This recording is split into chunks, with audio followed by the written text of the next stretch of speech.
Catholics want action in dealing with the clergy sex abuse crisis erupting this year. Lauren Ashburn spoke with two experts on the church and the abuse crisis. They talk about challenges and the way forward.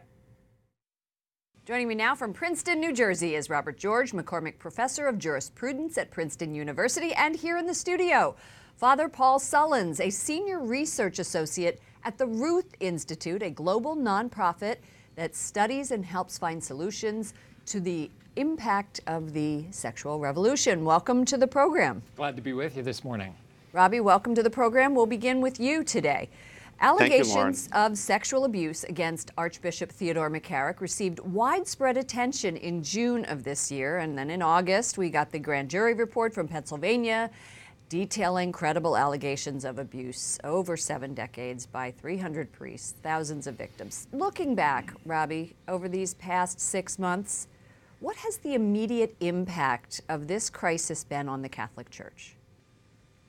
Well, it's been profound because what has been exposed is deep corruption in the church, and corruption that goes very high up in the church. We still don't know how high up, we still don't know how extensive, but we know that it is deep and we know that it is extensive. And while it is horrible to know that such a circumstance exists now for us Catholics, it's better that we know than that we continue on in ignorance.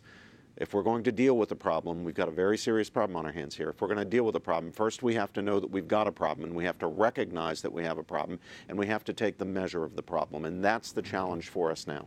Father Sullins, I'm hearing you agree with this. In your role as parochial vicar at St. Mark the Evangelist in Maryland, what are you hearing on the ground from people you minister to? Is it the same? Is it profound, as Robbie says? Yeah, it's shaken the faith of Catholics at every level. There are people who have said, I'm not coming back to church, and then they may wander back in after a few months. But I can't imagine a scenario that would more effectively corrode the already waning trust of Catholics in the church hierarchy than what has occurred over the last few months.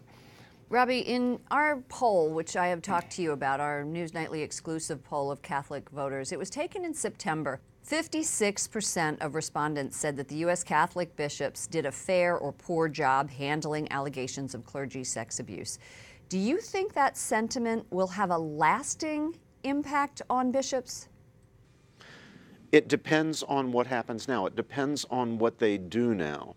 And not just the USCCB, but the Holy Father, Pope Francis, and the people close to him.